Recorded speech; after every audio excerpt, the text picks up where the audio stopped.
এদিন পৰ্বতৰ শৃংগৰ পৰা খহি পৰিলোঁ একেবাৰে সাগৰ তলিলৈ।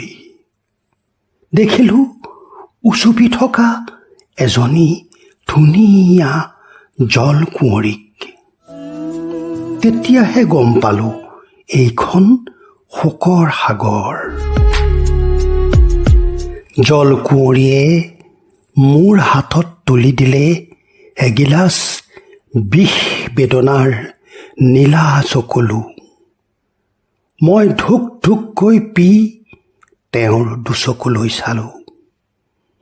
চকুৰ মণিত দেখিলোঁ এক জ্বলি উঠা জীৱনৰ নীলা শিখা।